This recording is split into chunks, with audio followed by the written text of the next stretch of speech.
Hey everyone, so this is October favorites and I'm going to mention as many categories as I can, but if I don't mention a category it's because I didn't have a favorite in that category or nothing really stood out to me, and plus, you know, in the interest of time you can't hit every single category. So let's get right into it. My favorite foundation primer for the month of October was definitely Tarte Recreate. I had gotten this from one of those 500 point, I was going to say prizes, not prizes, 500 point kits that you get from Sephora. You guys know what I'm talking about. And I really enjoyed this primer, and it was the primer that I had enjoyed the most since I used to use that Guerlain one a long time ago. Not really a big fan of primers normally, but I felt like this one really did make my foundation go on better, and it doesn't have silicone in it, so it doesn't give you that nasty feeling that the silicone primers do. And let's see, I'm just going to jump. I've got things on the table in front of me, so I'm not going to go in any particular order. For blushes this month, definitely my new Tarte Amazonian Clay blushes. I have Doll Face on today, but I've also been enjoying Exposed a lot too. This Doll Face one was part of a package of Tarte Cosmetics that I had won from a contest that Helena E. Ree had.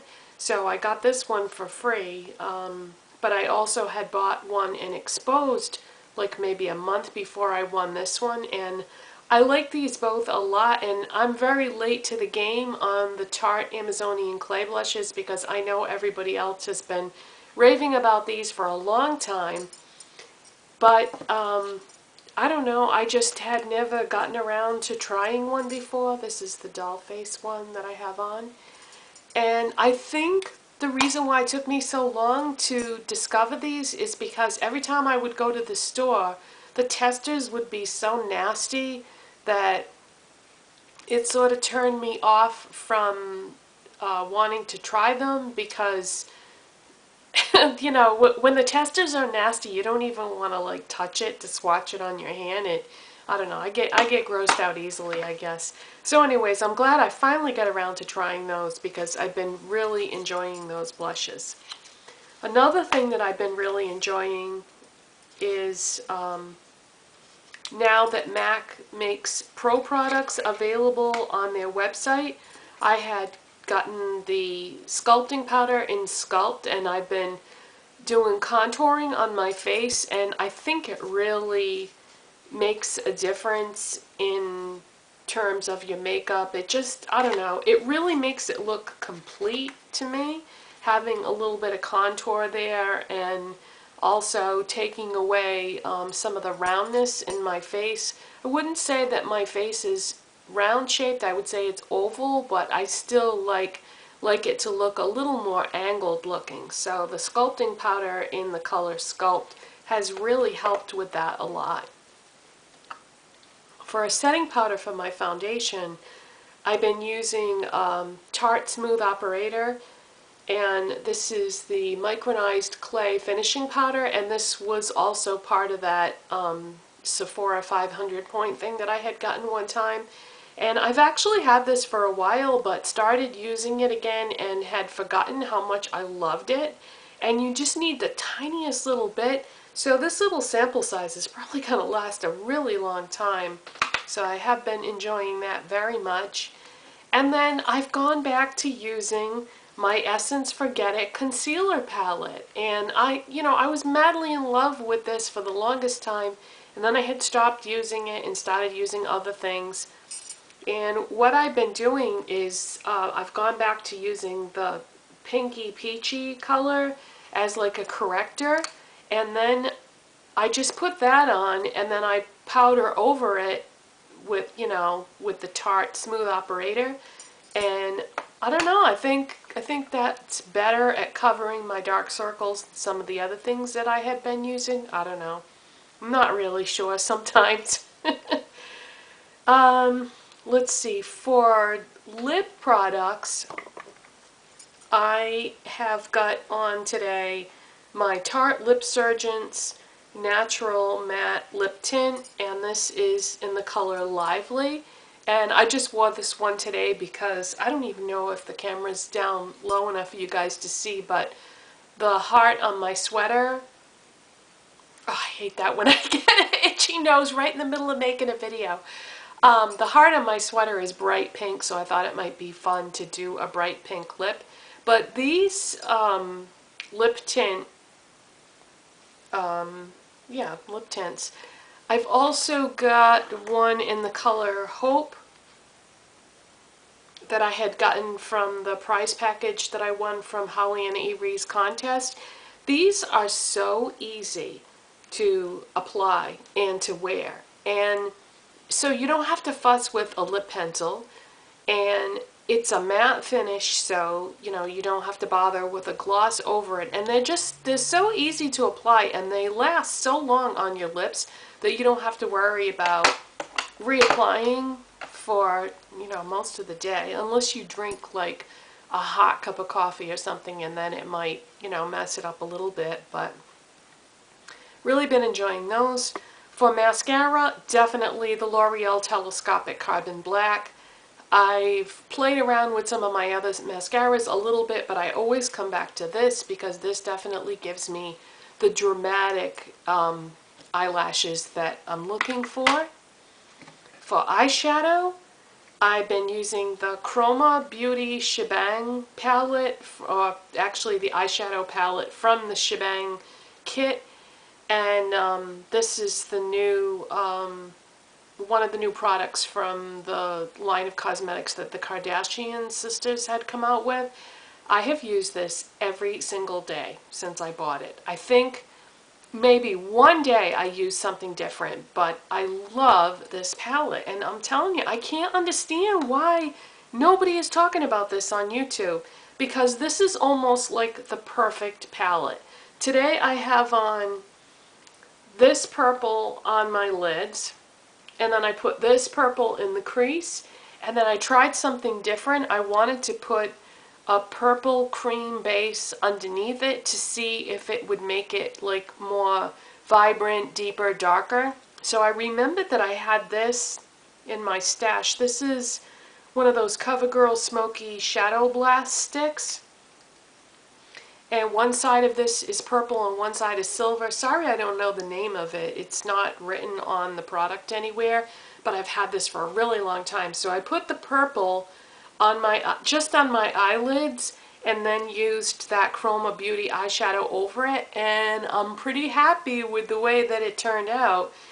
Now, I don't know if these CoverGirl things crease. It's been such a long time since I used this that I don't remember, so later on in the day we'll see what this does to the eyeshadow, but I'm really hoping that it doesn't, because that seems to be a great base for this shadow. But anyways, as far as this palette goes, you also have like a rust cranberry type color in here, and you have like a golden brown, and then the two highlight shades. I talked about the gold one in yesterday's video, I think it was, and today I'm wearing like the champagne colored highlight with the purple shadows, and this is pretty much perfect in terms of your color selection. I have used all these colors in so many different combinations, and they are fantastic. I really, really recommend that you go out and get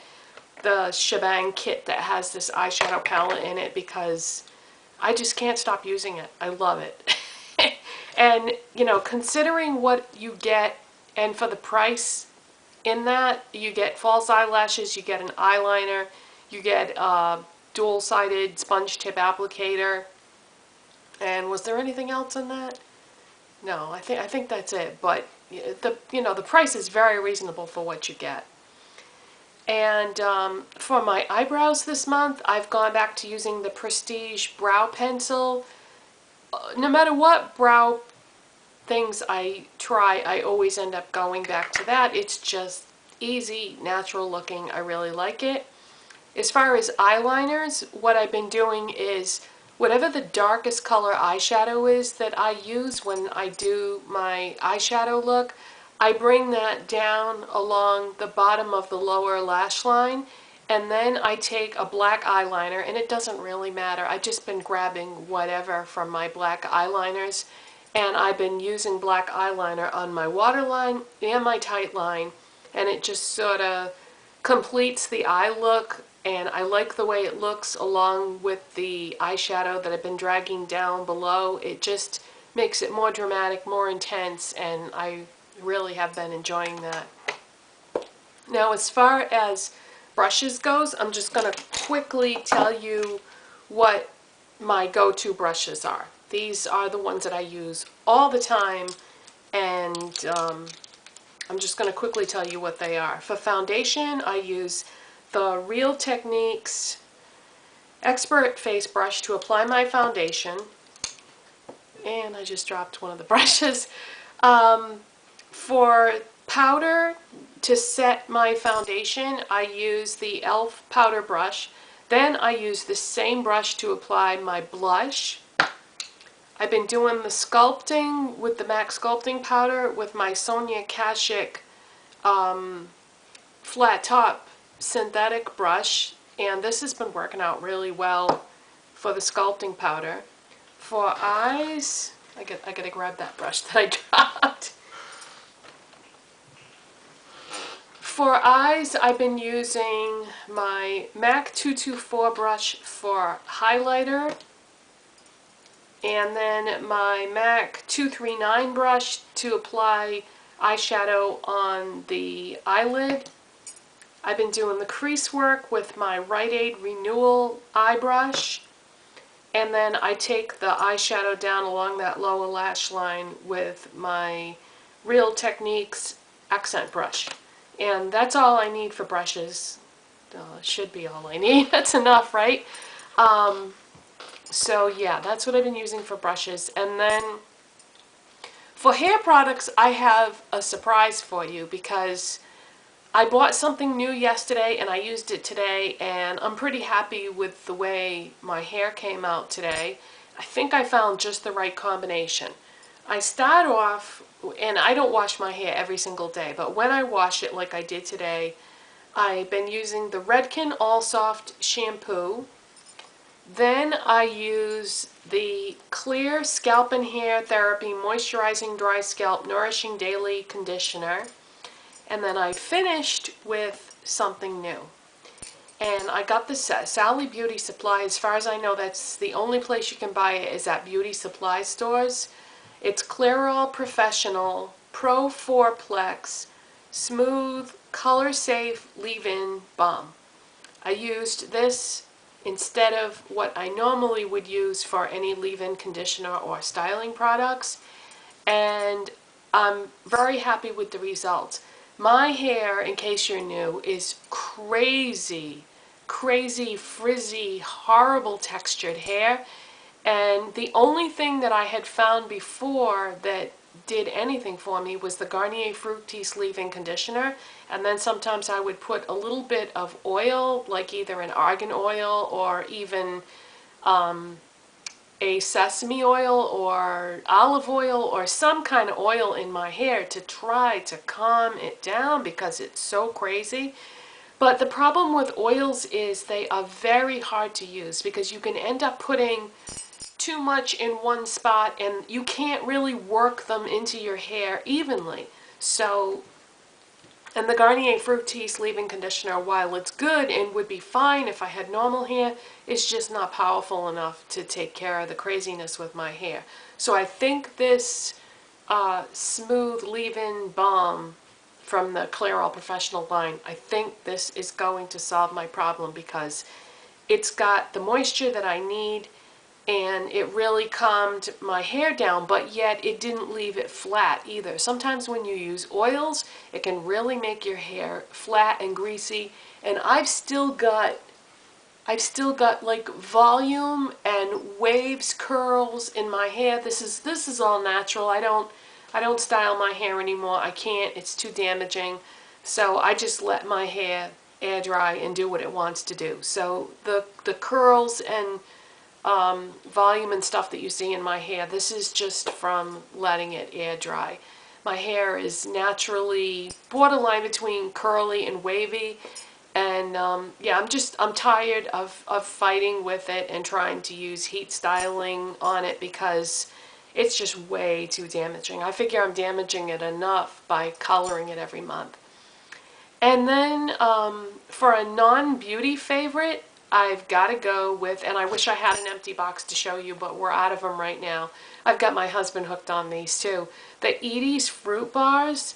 If you've never tried them, they are so good. They're like, it's just like a juice bar, but it doesn't have a lot of the garbage in it that most of the juice bars have. It's fairly natural. It has a very small amount of sugar in it, but not very much. And overall, they have less calories than most juice bars do, and they are the most natural. And what's nice is you can get them at pretty much any grocery store, and they come in a ton of flavors. I like the pineapple, my husband likes the lemon, but I also sometimes like the coconut ones, but those have way more calories in them, so I try not to buy those very often. But yeah, the juice bars are just like that nice sweet treat that you crave sometimes, especially at the end of the day, a couple hours after you've had dinner. And I really enjoy those. Okay, so that's my October favorites, and I hope you enjoyed that, and I'll see you next time. Bye.